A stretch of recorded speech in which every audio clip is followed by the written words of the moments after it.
Hi everyone, સૌને મારા જય સંસ્કાર।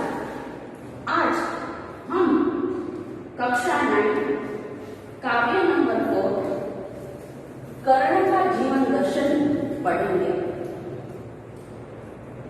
ये काव्य शुरू करने से पहले मैं आपसे कुछ बात करना चाहती हूँ कि ज्यादातर कवि या लेखक अपने ओरिजिनल नाम से तो लिखते ही है, लेकिन दिनकर ये कवि का उपनाम है। उपनाम को तखल्लुस भी कहते हैं। ज्यादातर लेखक, कवि या साहित्यकारों ने अपनी साहित्य समीक्षा, अपनी साहित्यिक सेवा तखल्लुसों के नाम से ही प्रदान की है। कई कई लेखक के तो एक से ज्यादा तखल्लुस होते हैं। इस काव्य में हम कर्ण के बारे में कुछ डिटेल में, कुछ डीप में पढ़ेंगे और उसके बारे में विचार विमर्श करेंगे। हम सब जानते हैं कि ये काव्य महाभारत के एक प्रसंग में से लिया गया है और उसको विस्तृत करने का प्रयत्न किया गया है। कर्ण पांडवों में से एक और बहुत ही बड़ा शक्तिशाली और सर्वश्रेष्ठ योद्धा थे।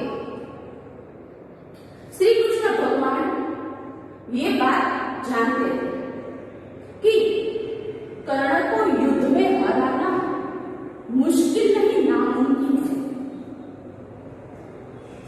इसलिए वो कर्ण को पांडवों के पक्ष में आ जाने के लिए प्रलोभन देते हैं।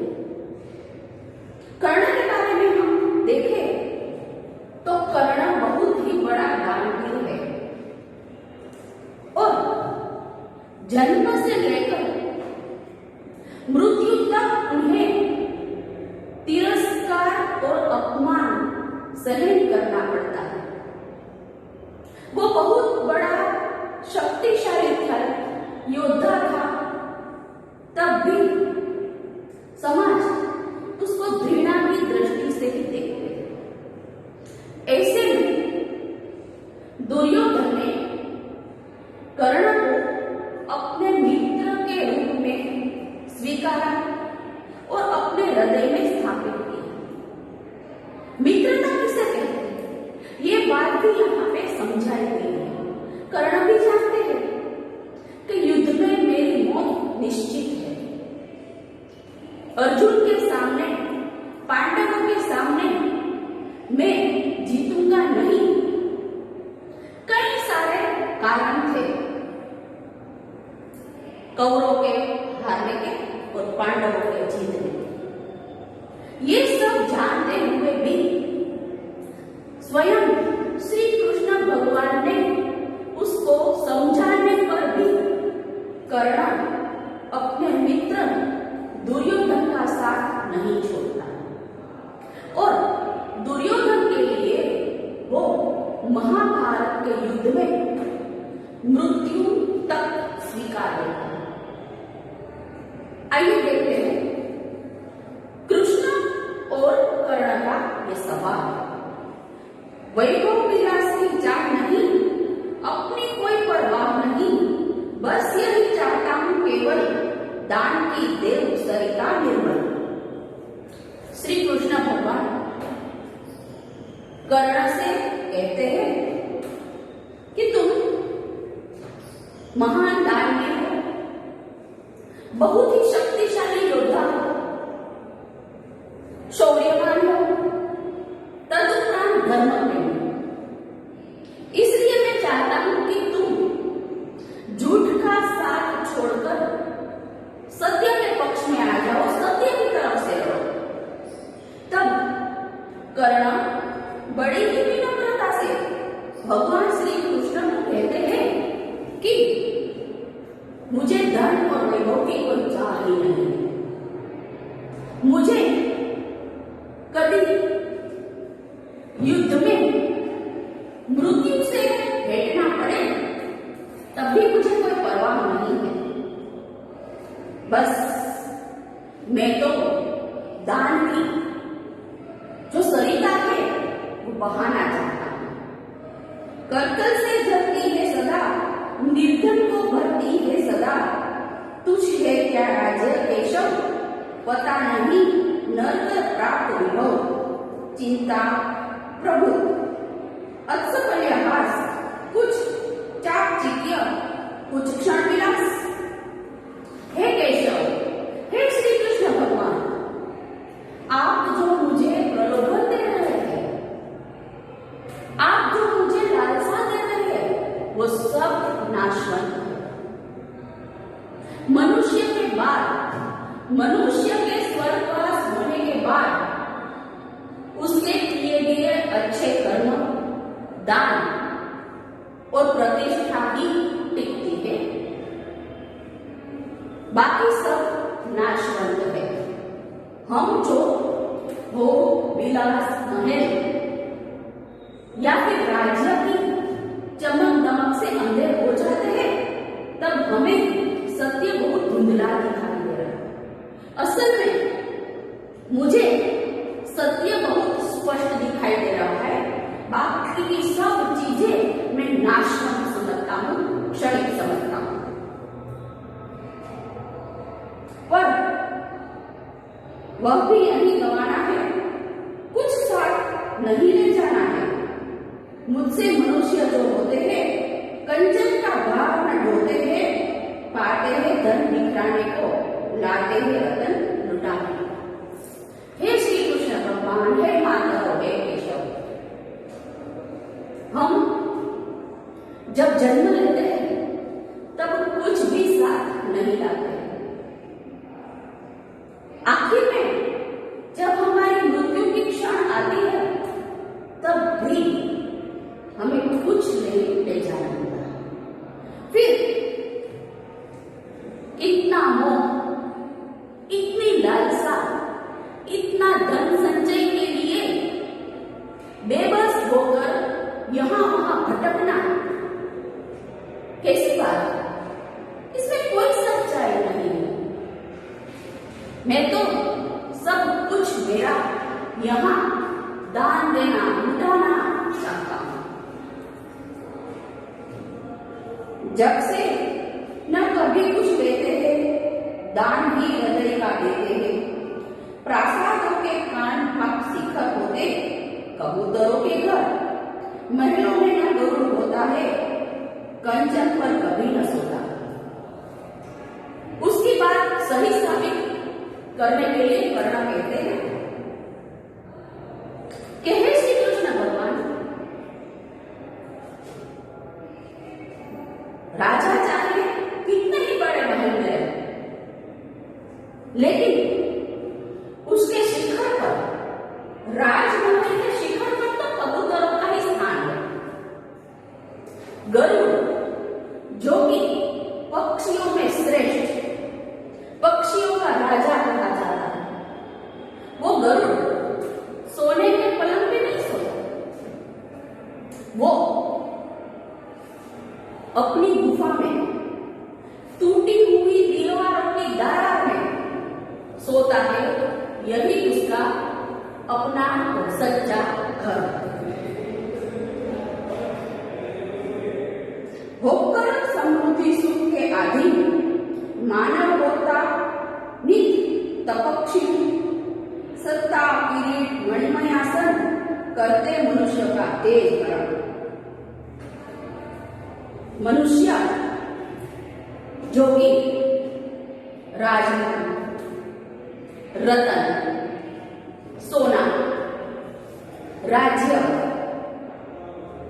मणि, नीलम के जैसे महंगे पदार्थों के पीछे भागता है। वो हासिल करने के लिए कई बार युद्ध करता है, लेकिन असल में ये भोग लालसा ही मनुष्य की शांति हर लेता है। छीन लेगा। नर विभव हेतु ललचाता है पर वही मनुष्य को खाता है। ये बात हम नहीं समझ पाते। ये बड़े दुख की बात कि जो चीज के पीछे हम भागते हैं वो ही हमें खा जाती है। हमारी मन की शांति बनाए रखती है, हमारे मन में शांति को प्रवेश नहीं देती है। असल में इन सब के पीछे लालसा ही काम कर जाती है। इसलिए हर एक मनुष्य को अपनी मृत्यु निश्चित है ये बात समझकर लोग लालच और बुराई से पर रहना चाहिए, उससे दूर रहना चाहिए। चांदनी पुष्प छाया में पल नर गले बने मधुर पवन, पर अमृत कलेश के पिए बिना, आतप गन में जिए बिना वह पुरुष नहीं कहला सकता, विघ्नों को नहीं मिला सकता। यह बात सुख और चैन कितने जीवन में हमें निर्भर करते थे, निर्भर करते थे। ये बात कर्ण ने बहुत बाखूबी कही है कि जो मनुष्य सदैव सुख चैन में रहता है, कोई भी प्रकार की शारीरिक या मानसिक मेहनत नहीं करता, वो आगे चलकर संसार की जो दुख है, जो मुश्किल है, उसको कभी हरा नहीं सकता। वो मनुष्य दुख में कभी अपने आप को हिम्मतवान नहीं बना पाएगा। इसलिए हमें जरूरत से ज्यादा भोग विलास के साधनों का उपयोग करना मना है। ये बात कर्ण हमें समझाना चाहते हैं। जो हमारा जीवन, यदि हमारा जीवन भोग विलास से तृप्त होकर भोग विलास के ही साधना करेंगे तो हम अपने जीवन में आगे नहीं बढ़ सकते। जीवन है, दुख छांव सुख दुख आते ही रहते हैं, लेकिन जब हमने अपने जीवन में कुछ मुश्किल दिखाई दे और हम डर जाए, समझ जाए, तो हम कभी मुश्किल पर अपना विजय प्राप्त नहीं कर सकते। इसके विपरीत, इसके विरुद्ध, जो हम पहले से ही अपने मन को मजबूत बना रहे कि हे ईश्वर, हे भगवान, चाहे कोई भी परिस्थिति मेरे जीवन में आए, मैं उसका अच्छे से सामना कर सकूं, इतनी तो मुझे शक्ति देना ही देगा। उड़ते हैं झंझावातों में, पीते हैं वारी प्रपातों में, सारा आकाश अयन जिसका, विषधर भोजन जिसका, वे ही फड़ी बन छुड़ाते हैं, धरती का हृदय चुराते हैं।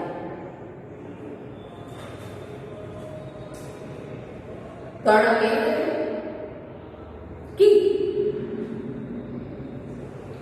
भुजंग यानी कि बहुत ही विषय है सर।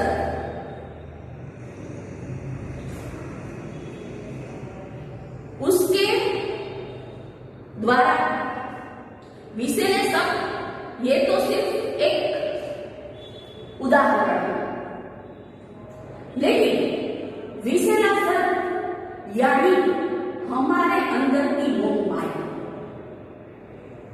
गरुड़ है वो विषय स्व का भोजन करते हैं, उसको उठा लेते हैं।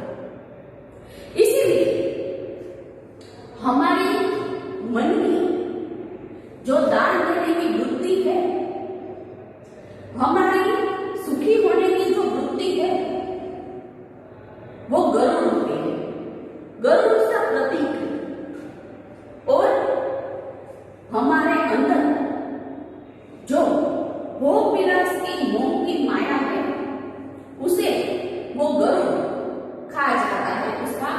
भोजन बना लेगा। मैं गरुड़ कृष्ण में पक्षी राज, सिर पर मुझे न चाहिए ताज। दुर्योधन है विपद घोर, सकता न किसी विष उसे छोड़। रणखेत पाटना है मुझको, अही पास काटना है मुझको। हे कृष्ण, मैं वो गरुड़ जो लोग से मुक्त हूं, या मेरे मित्र को उसे मुक्त करना चाहता हूं, लेकिन दुर्योधन के मेरे पर कहीं सा ऐसा नहीं। इसलिए मैं सच जानकर भी दुर्योधन का साथ नहीं छोड़ सकता और छोड़ना चाहता भी नहीं। इसलिए हे कृष्ण भगवान, आप मुझे माफ करें और मुझे दुर्योधन का साथ देने के लिए मदद कीजिए और मुझे कुछ ज्यादा न समझाइए, क्योंकि मैं पांडवों के पक्ष में अपने मित्र दुर्योधन को छोड़कर नहीं आ सकता, आना नहीं चाहता। कर्ण जानते हैं कि युद्ध में इसकी मौत निश्चित है, फिर भी दुर्योधन के लिए एहसानों से वो दबा हुआ है और अपना मित्र धर्म वो अदा करना चाहता है। आज जब दुर्योधन मुश्किल में है, तब मैं उसका साथ कैसे छोड़ूं? यह मित्रता की एक मिसाल है। जैसे कृष्ण सुदामा की मित्रता की मिसाल लोग आज भी याद करते हैं, ऐसे ही एक श्रेष्ठ मित्र कैसे होना चाहिए, उसमें कौन से गुण होने चाहिए, ये दुर्योधन और कर्ण की मित्रता के द्वारा हम जाने सकते हैं। और इस प्रसंग से हम ये भी सीख ले सकते हैं कि दुर्योधन जैसे गलत मित्रता करने का नतीजा क्या होता है। गलत, कपटी, झूठ, फरेब मित्र हमें सिर्फ और सिर्फ नुकसान या फिर मौत ही ला सकता है। ऐसे मित्र से कभी किसी का भला आज तक नहीं हुआ, आगे भी नहीं हो सकता। इसलिए बच्चे, आप 10 मित्रों में से एक मित्र की पसंद करें, लेकिन वो मित्र अच्छा होना चाहिए, सच्चा होना चाहिए, आपको जीवन के सही ढंग, आपको जीवन का सही रास्ता दिखाने में वो माहिर होना चाहिए। नहीं कि आपको जीवन में से उठाकर, अच्छे जीवन में से उठाकर उल्टे होके बात कर रही जाए। इसलिए बच्चे मित्रता के पसंद करते हुए बहुत ही सजाग रहिए। मिलते हैं नेक्स्ट वीडियो में, तब तक के लिए